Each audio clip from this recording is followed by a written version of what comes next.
Good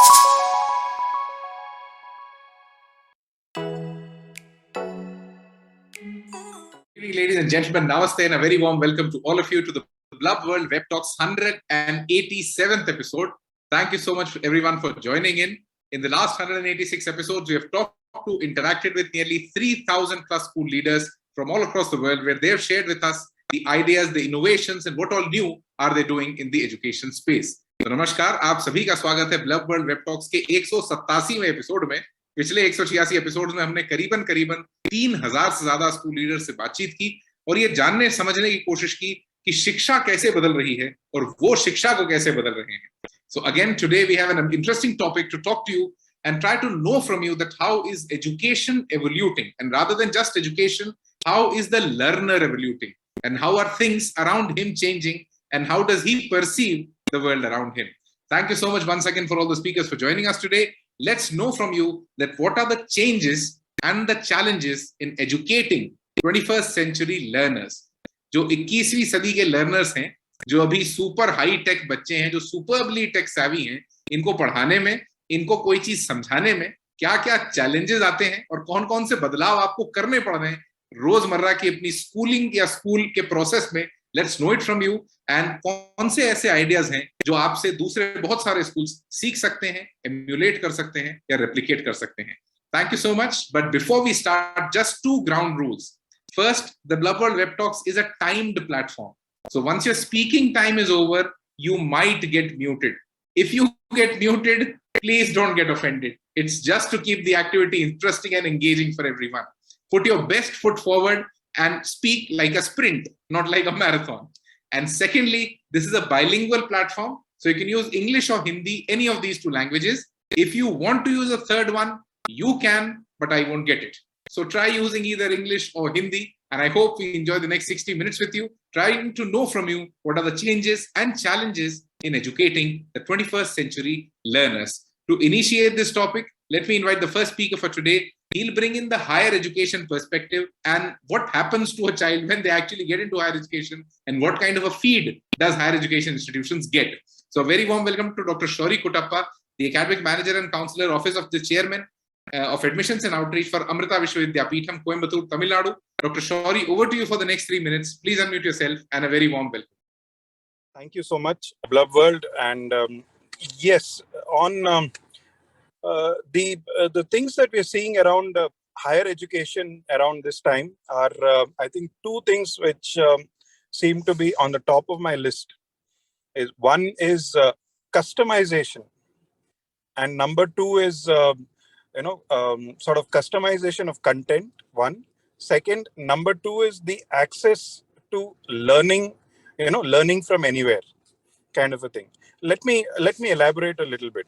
When I say customization of content, it means today learning is slowly moving into an area where we need to have customized content, not just for a class of students, but somewhere we need to have customized content for individual students in a class as well.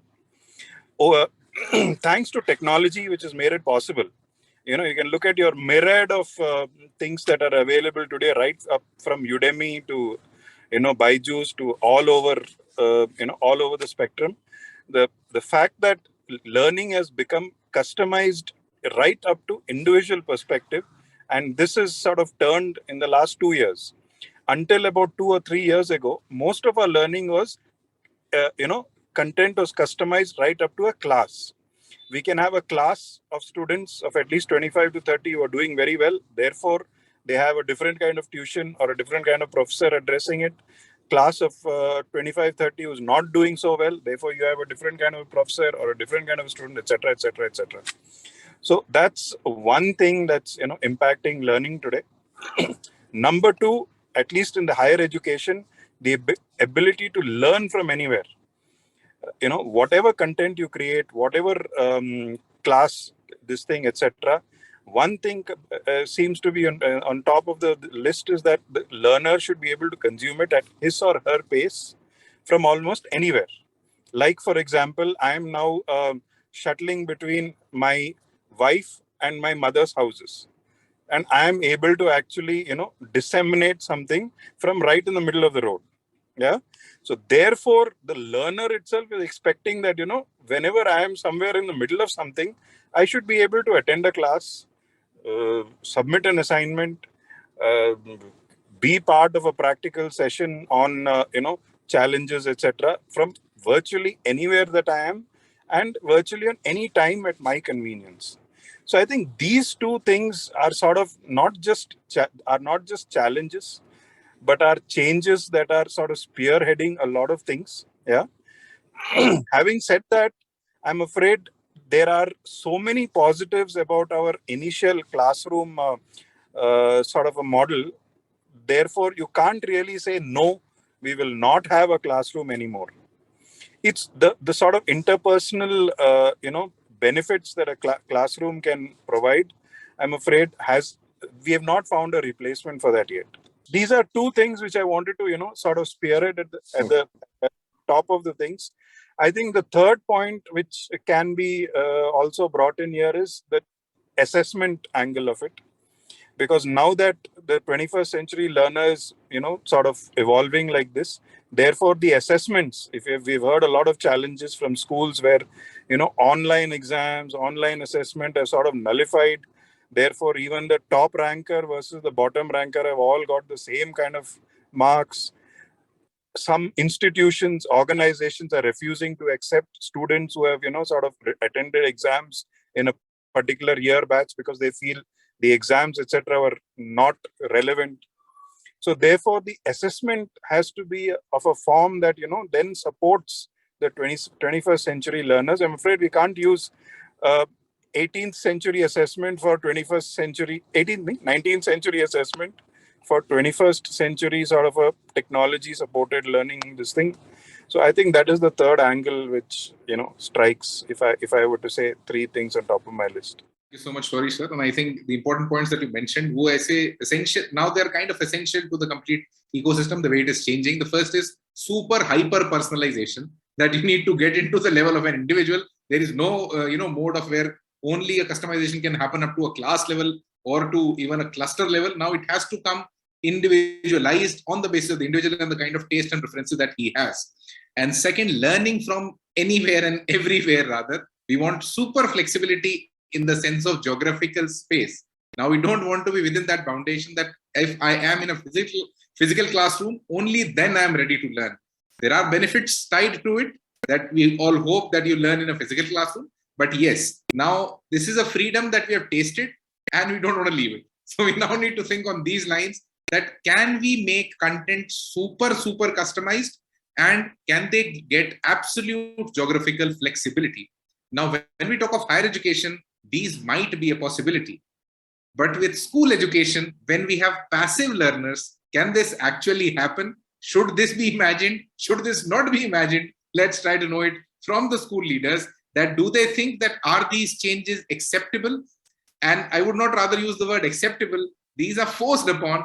Are you ready for it, or are students ready for it? Let me invite the first school leader for today to share their perspective on changes and challenges in educating the 21st century learner, Mrs. Harsimran Kaur Kapany, the head of school from Bloomingdale International School from Vijayawada, Andhra Pradesh. Harsimran ma'am, over to you for the next 3 minutes. Please unmute yourself, and a very warm welcome. Thank you so much, Daksh, and a warm welcome to all of you. It's lovely to be there on the same platform with all these leaders with so much of experience along, and also all those who are listening to us today. It's very right when we say personalized learning, learning everywhere, mobile learning. All these are definitely there. We see the trends. But I'm going to go back a little bit, because when I'm looking at the school education, it's more as mindsets. The change has to happen with the mindset, is what I believe in. Supposing if I start with a question, how many of you got up today morning with the thought that you will learn something new today? Not many do that. Very few actually, come to that. Again, when I say is, every time they say is 21st century skills, and that they come up with holistic learning, critical thinking, creativity, big words. But do we ever actually understand what exactly are there? Because we are always talking about these things, and everyone has their own definition for all these. If I put it there, like if I say, what else is education good for? It is to create the best minds in their respective fields. That's not far from truth. But, like when we say is, according to Dr. Chency James, who's the former vice chancellor for the, Mahatma Gandhi University, it said that the best in India will always be the best in the world when it comes to education. That's really true. It's very proud moment for all the teachers, students, facilitators, courts, etc. But let me, it also makes us to think, the best in India, is it the same as the Nobel laureates, athletes? Because they are best despite the education, or not because of it. So what is it that is required for us when we say, what is the point of education? We need to move forward from there, when I'm looking at it. I'll give you an example. Like, I studied integration and differentiation in my school as well as in college. But I never knew what I was learning, how to use, where I'm going to use it, unless I started teaching in the diploma program and also to become a coach for my own children. Let me give you another example on the same, when I say is, how it is there, the changing which is needed. My son, in his engineering college, there was a protocol that if a child is caught using a mobile phone, it will be confiscated and it will be given only once he graduates it. Pretty harsh, but that was it. But what happens is, yes, child, as you say, he will still use it. He still used it. He was caught. In 2011, he was caught with using his phone. He was given back the phone in 2014 when he graduated. But the thing is that Android phone was of no use to him because, how fast they change. The versions, they are all changing. It is the same, if I say that it's the same is, so in the same way, and I'm looking at teaching the students, when we're doing the same thing with the students, all for the retention of information without fully appreciating the understanding, the absorbing of it, they're also going to be the same way, like outdated, like that mobile phone in the principal's office. So then what exactly are we looking at when we say is the holistic learning? I'm going to come to another one, that the way we learn has also gone through quite a bit, when the pandemic was there. Learning outcomes, there is a lot of learning levels which we find in our classrooms. Industry says that instead of all this, we require a right mindset, a right, attitude is there for employability as, they are growing up. More than anything, they are asking for a trainable mindset is what they are asking for. How do we build that trainable mindset is the question. Now, to get that, we also have the one is the creativity we talk about. Creativity, in the 21st century, it is a very important skill. But what it is not about the chaos or instability, which are, there, but it is about making a mistake, then learning from it. Then again, making making mistakes later on, and then going further for it. But learning from those mistakes and carry on. But are we taught to make those mistakes? We are not. Then how are we going to be creative? So these are the challenges which we face, though we want them to grow, but how?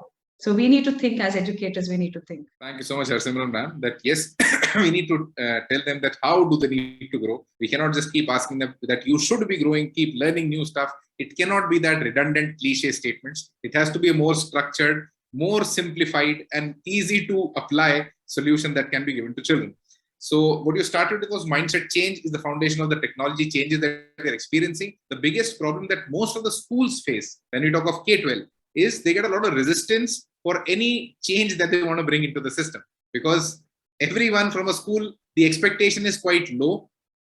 But once the child grows, that becomes a high stake engagement for the school. So basically, you traverse from the journey where the parent typically does not take care of the school and eventually being super careful about the school. So that journey is a roller coaster ride in itself for any institution. And during that, if you want to do a change, it becomes an altogether another challenge. So you talked about trainable mindset in the future workforce. When we want to, develop somebody who's trainable, who's ready to listen, and most importantly, when that's a teenager who does not want to listen to anything, it becomes more and more challenging. So we have passive learners who are rigid. How do you teach them to be trainable? This is the challenge, I think, that the school education ecosystem faces. Thank you so much, ma'am. Let me invite the next speaker for today, Mrs. Manisha Johri, the principal of Asnani School from Bhopal, Madhya Pradesh. Manisha ma'am, over to you. Please unmute yourself and a very warm welcome. And thank you, Blub for having me in this discussion. Yes, I would just like to start from what Dr. Shaurya said. He said learning from anywhere and everywhere. Now, that could be possible for higher education, but when it comes to school education, this is a challenge which the educators are facing because the kids have got information overload, and it becomes the duty of the educator to help the child understand how to filter information that's available to him, choose the right and leave the wrong. So that I feel is one of the biggest challenges that we are facing over here. And as Harsimran ma'am said, that we need to change from fixed mindset to growth mindset. With AI and other technology coming in, most of the jobs are being handed over to machines. And our children, if they are not lifelong learners, they are going to face huge problem because it's an ever-changing world now. Pandemic has showed us that nothing is certain. Everything is so volatile, so ambiguous, so uncertain that if we don't equip our children to, handle uncertainty, if we don't equip our children to handle disappointments and failures, then it's going to be very, very tough for them in future. The other thing that I would say over here is like we have seen with the war going on, how the prices are shooting up, resources are depleting. And when this generation grows up, there's going to be a huge crunch if we don't teach them how to take care of the resources now. The other thing that we need to change, we face challenges that we want to teach them financial responsibility.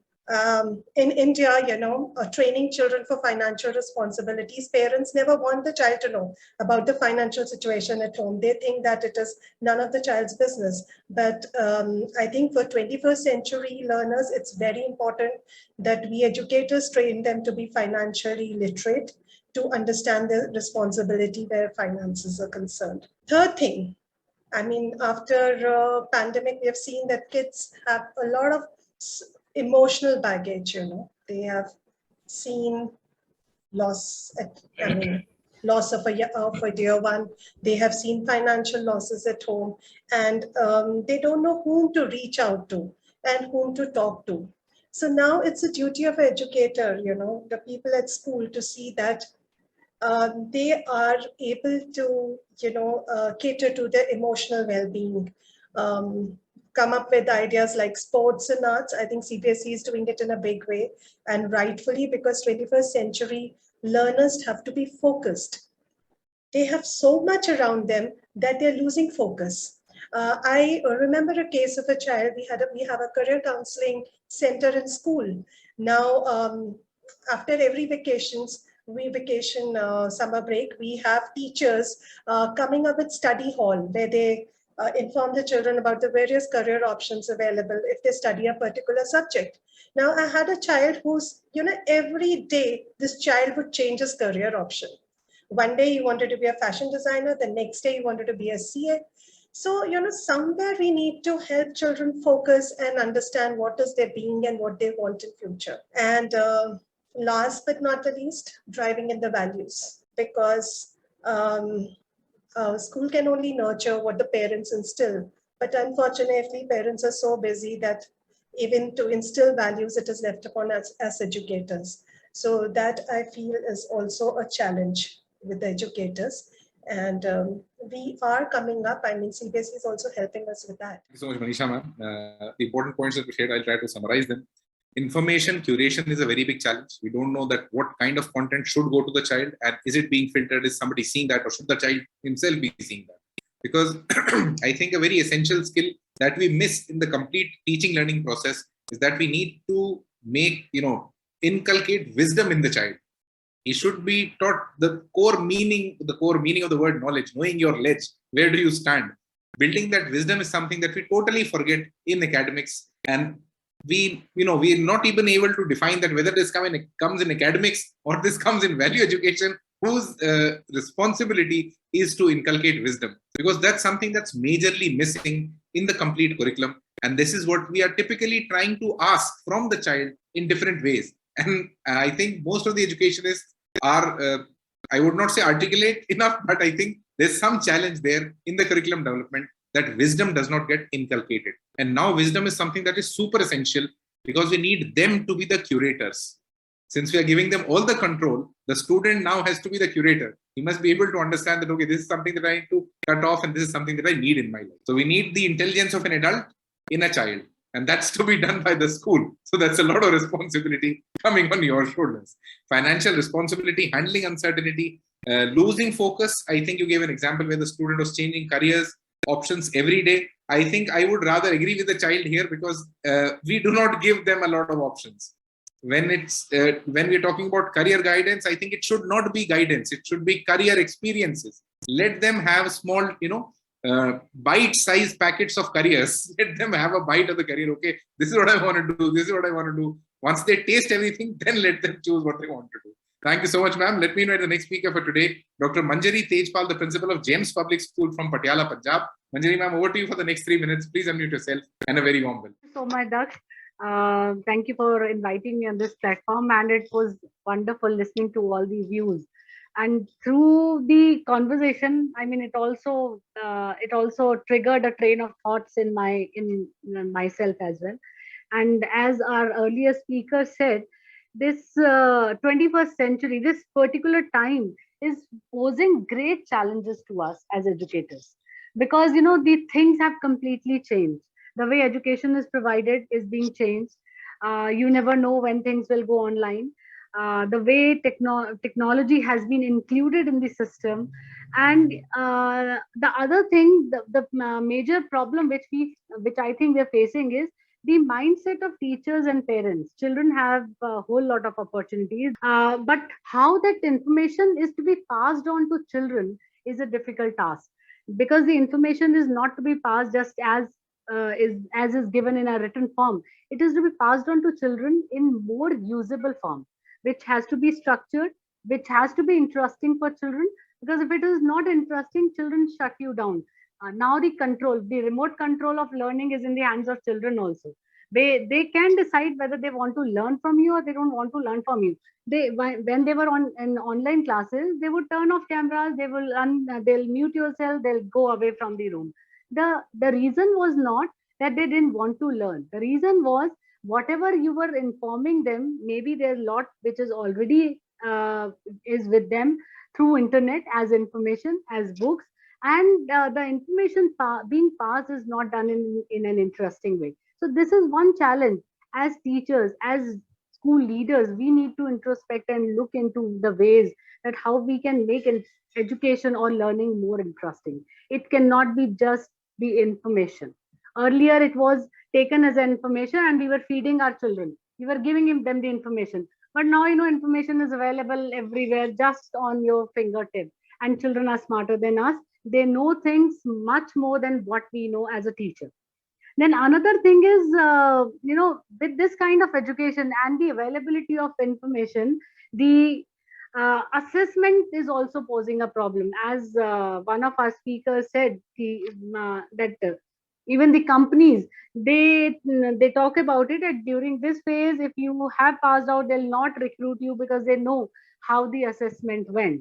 Even as school leader, I also know how the assessment went. So we have to make more practical assessment, where it should be more of open book assessment. Give them the book, but the question should be in a manner that it is application based. Children will have to think, they'll have to find a way, they'll have to analyze, evaluate.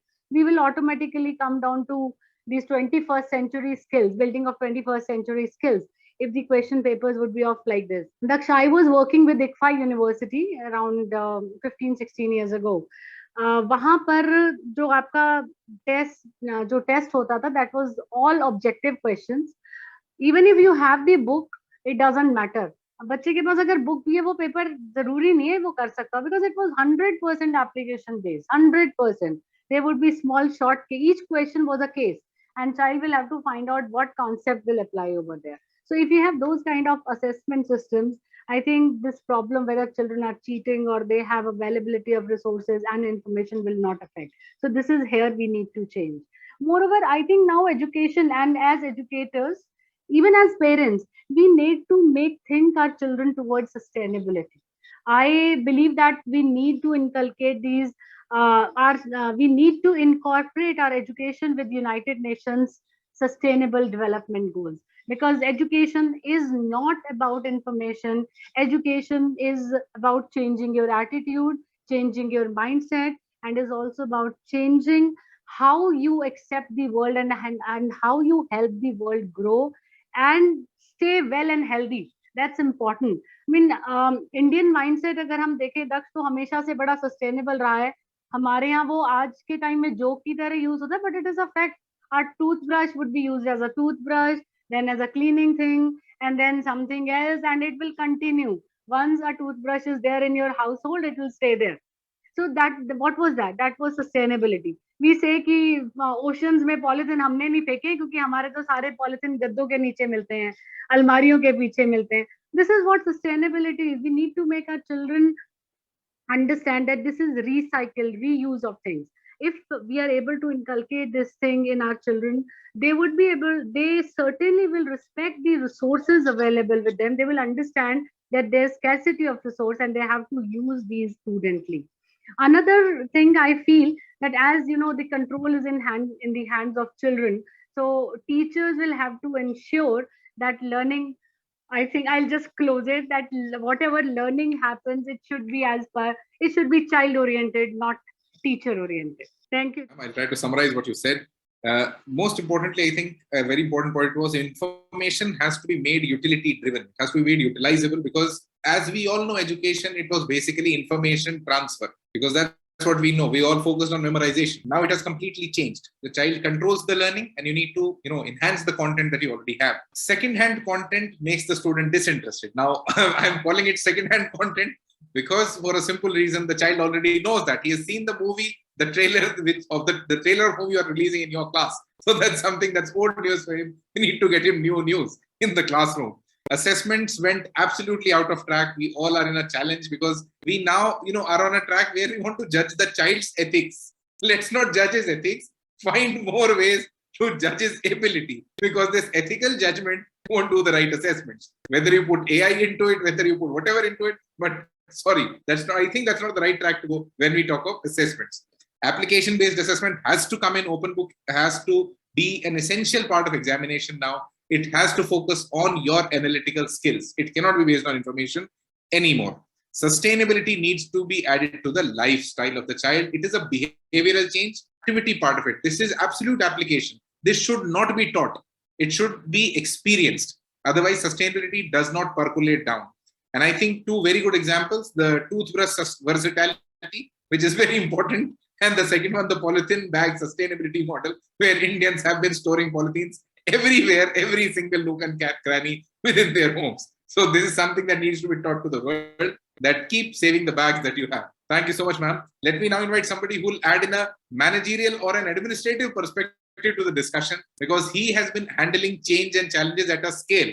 He has many schools to operate. He has a chain of schools to operate. So how does he think that are these changes able to percolate? Are we able to assist these changes, or are we able to resist these changes? Let's try to understand from our next speaker for today. A very warm welcome, Mr. S.K.Rathor, the founder and chairman and the managing director for the Sanford Group of Schools from Noida, Uttar Pradesh.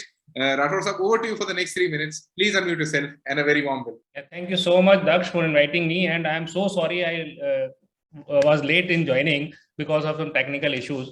So I'm listening all the speakers, previous speakers. So changes and challenges are not in 21st century. Every century would be there, and it was earlier also.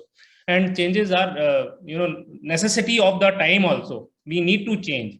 See, before pandemic, I used to say whenever I'm a parenting coach also. So whenever I'll used to take a parenting session, I always say, parents, don't give mobile phone to your child. So my thought is now changed. I just had a parenting session 2 days back, and I said, give limited access to the mobile phone to your child. So now the things is changed. So what everybody have seen during 2 years of the pandemic, we can have a sustainable life. We can work, we can learn, we can stay at very less facilities.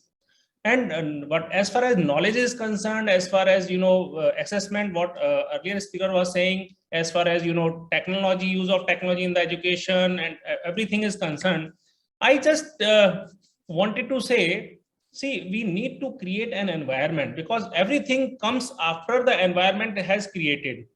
We need to create environment. We need to make our children understand at the early stage, as early as we would be able to make our children understand what is the role of education in their life, what should be the outcome of the education. Everybody talks, and whenever we go to any seminar or webinar or any conference, we talks very high, but what is the use of education? This need to be understand, because after spending some 20 years of the young age of the child, what is the outcome? Outcome would be that we are investing our life and we should be employable. We should be good citizen of the society. So in my schools, what I say is to my principals and parents, we create a group of people from the parents group only. There must be a very close association with the between the teacher and parents at the primary school level itself, so that we can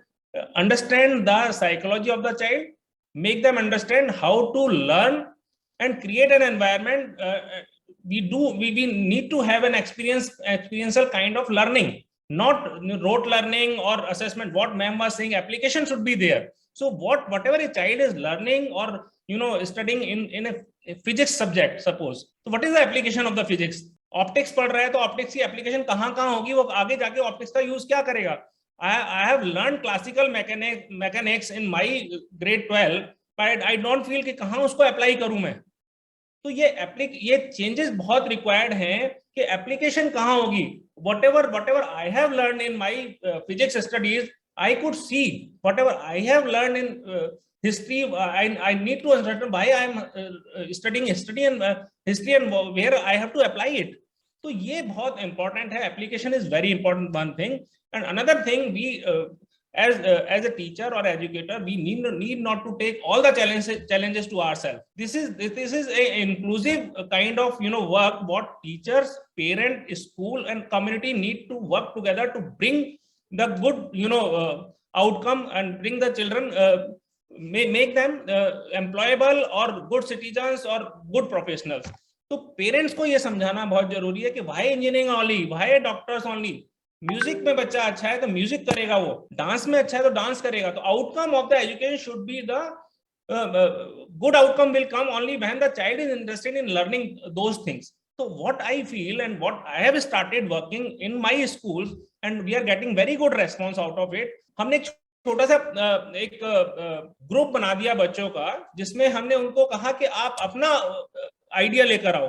तो idea जब बच्चे लेकर आते हैं तो वो जो idea लाते हैं वो उनके इंटरेस्ट का होता है, और उस आइडिया को आप बच्चों को मोटिवेट करो उस आइडिया को मटेरियलाइज करने के लिए. You should give the environment and get the consent from the parents also. अगर कोई सोशल वर्क में जाना चाहता है बच्चा, you can see in some musical program which is coming on Sony TV these days. There is a child who wanted to become a sant in the छोटा सा बच्चा है, लेकिन उसकी वॉइस इतनी अच्छी है, he is in the competition. तो उस बच्चे पे अगर उसकी वॉइस पे काम किया जाता है, उसके सिंगिंग पे काम किया जाता है. And I think again आप जो बात कर रहे हैं career customization, and rather when you look at the trajectory of that child, you should be focusing on his understanding of things, not your understanding of things or your expectation from life. जो आपने बातें कही उसमें I think the important points come as no phone to little time on the phone, sustainability with technology. हमारी जो lifestyle उसमें technology अब घुस तो गई है. Now we need to build a timetable where technology also gets some time. Since we all went back to the basics, हमें ये सबको realize हो गया that we don't need a lot of money, we don't need a lot of things. What we need is a lot of focus. What we need is a lot of time being devoted in the right direction. Most importantly, we need to create an environment, because learning has to happen. It cannot be forced. You cannot do learning. It has to happen. You have to give it that space so that it percolates on its own.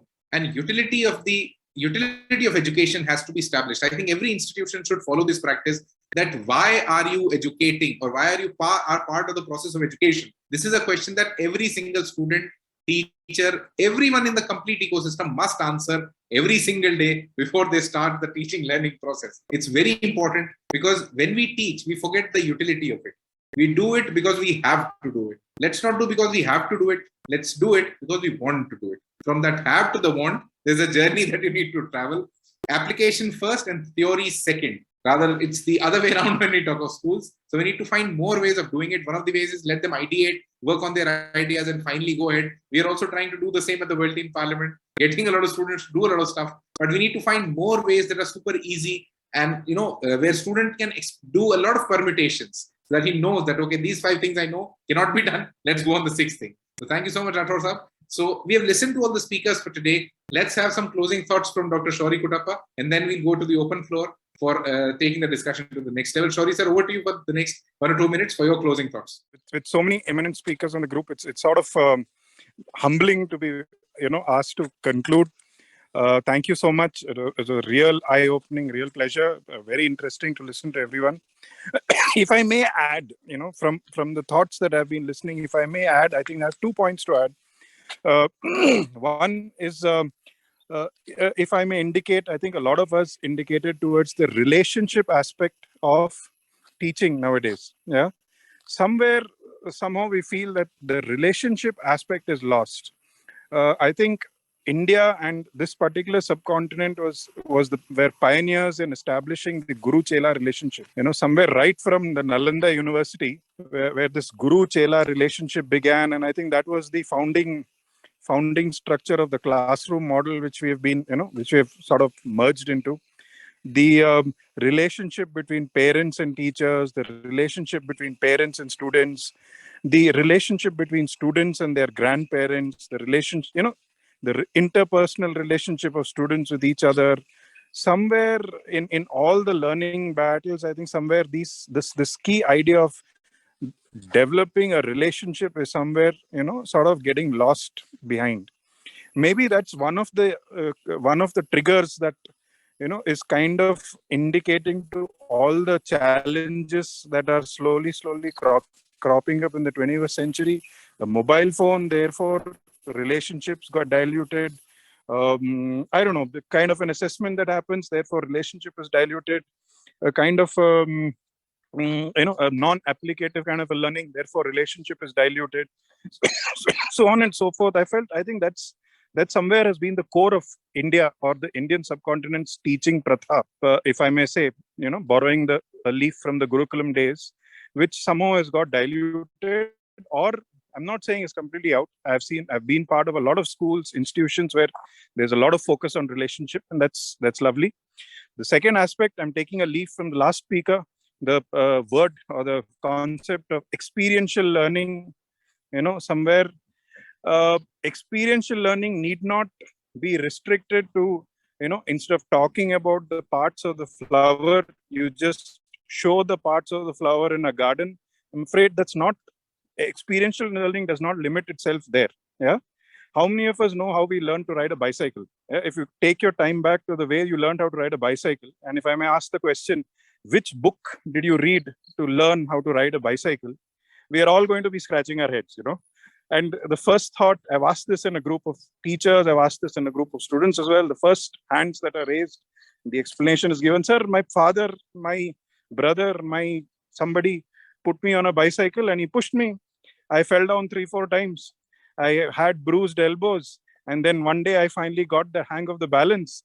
And then I started pedaling, and that's how I learned how to, And I asked him, where is that book that you read? He says, sir, there is no book. Where is the application kind of a thing? You have to learn cycle and then you have to learn to apply it. He said, no, sir, I just jumped into it and that's how it happened. And now I ride. And then I asked him this question, have you ridden a bicycle? Principles. When was the last time you rode a bicycle? Sir, 20 years back. And then the last question, have you forgotten how to ride a bicycle? No. Yeah. So these are 2 thoughts I felt I might just add if permitted, as part of the conclusion, but I'm really humbled to be presenting the conclusion. Thank you, Daksh. And now it's an open floor for the next 5 to 7 minutes. If you want to add something more to the discussion, if your time was up and you were speaking something, so this is the time you can unmute yourself and speak it out. I think 2 important things that Shoury ji said, that one was the relationship aspect of teaching. I think India had a rather unfortunate journey where we had a very organic education system and we went into a totally inorganic education system, and now we want to bend it. I think we now need to either go back to the roots, start discussing or what, we don't know, but there is something that needs to be done so that it becomes organic and happens on its own, rather than we doing it or putting an effort to it. शायद उस कर्ता भाव से हटके दृष्टा भाव में जाना पड़ेगा. वो कैसे होगा? This is something that I think you'll know much better than me. So if you want to add something, you can unmute yourself and speak it out right now. It's an open floor for the next 2 minutes. Yes. I believe we school people, management rather, school promoters, school principals, and the parent need to understand now the time has come not to focus on the school result. CBSE का 99% कितना है, 100% कितना है, 98% कितना है, and what is the NEET result, कितने बच्चे NEET में select हुए हैं, कितने बच्चे IIT JEE में select हुए हैं. I think now the time has come when we need to understand the interest of the child and their skills also. कोई भी बच्चा वो IIT के एग्जाम में वही बच्चा बैठना चाहिए, उसी को तैयार करना चाहिए जो वास्तव में इंजीनियर बनने की इच्छा रखता है और उसकी स्किल सेट भी वैसा है. डॉक्टर के एग्जाम में वही बच्चा बैठना चाहिए. तो मेरा ऐसा बहुत ही स्ट्रांग बिलीव है, and I have started this practice in my schools, and I tell you this can not be done overnight, because this is the psychology of the parent कि नहीं मेरे बच्चे को तो IIT ही कराना है, मुझे इंजीनियरिंग ही कराना है. तो we can start from the grade 5-6 students. We can start counseling of their parents at this level. So whenever these children will come to grade 10, grade 11, 12, तो एक क्लैरिटी आएगी कि हाँ ये बच्चा है जो इंजीनियरिंग में जाना चाहिए, ये बच्चा है जो नीट के लिए बैठना चाहिए, और ये बच्चा है जो हिस्ट्री पढ़ेगा, या ये बच्चा है जो डांस करेगा. तो we need this is the time we need to understand, we need to work according to the choice and interest and skills of the student, not what the parents are thinking, what the school is thinking. So this is the only thing what I want to submit. I feel what Mr. Rathor and Dr. Shoury said, it does make sense, because one is who's driving the learning. It should be the student driving the learning. Like when we say it is not what we learn, it is how we learn. It's more important for us. Like what Dr. Shoury said, relationships are very important. That was our core strength. We moved away from our core strength. Our core strength was the relationships and how the teachers had that relationship. And I think so that made every one of us join those or connect those white dots which were there around, and how students used to connect those dots and make meaning out of all those different things, what they were learning. We need to go back to, or maybe just come back to what we are, go back to our roots maybe and see what we are. But yes, see that we are moving forward and not going back. That is more important for us, there. The teacher-student relationship is the most important aspect. Definitely it is there, because that is the driving force of motivation, for the students also to go forward, in life. So that's all from my side. Parents, though changes have all of a sudden have happened. Technology has just entered the world. Technology has entered the education system. Still the parents have the old mindset. It is difficult for them. It is very difficult to change that mindset. They're still sticking to the system of getting their children through these NEET or IIT exams. They're not understanding that skill is more important than anything else. So this is one important thing we need to do. We need to educate our parents. We need to have this very close connect with parents, so that we can, as schools, we can make them understand that what is important for children and how the future is changing, what kind of skills are required in their children, in their wards, so that they can become suitable for the world to come, because nobody knows how the world will look like. Whatever is there today, we never thought of it 2 years ago. I think COVID, COVID with it brought a lot of changes, and it completely changed our lifestyles. It completely changed number of thought processes, also number of systems, also the way we live, the way we survive. It changed everything. So this is one thing which I feel very strongly, the gap is to be bridged. It's only then we would be able to help our children, we would be help our society, nation, and hence the world. I was very intently listening to everybody, such wonderful thoughts. Just one thing, as Manjari ma'am just said, it's very difficult to convince parents. I remember a session, where we were telling parents about let your child choose a career that, there should be happiness in what the child does. To improve the happiness quotient in school. And then one parent said, okay, my child wants to become a sculptor, but how much would he earn? Will he be able to survive in what he earns? So how can you, ask my child to pursue his passion? Because I want to see my child well settled, ultimately he wants all the facilities in life. So these are some challenges, I think, if anybody can throw light on how to handle such questions. You've asked a very apt question, and this is what exactly we are trying to do at Blub. We have started something which we call the career series, where we are doing it with a lot of higher education institutions and many other people, but we are not doing it as a career guidance session.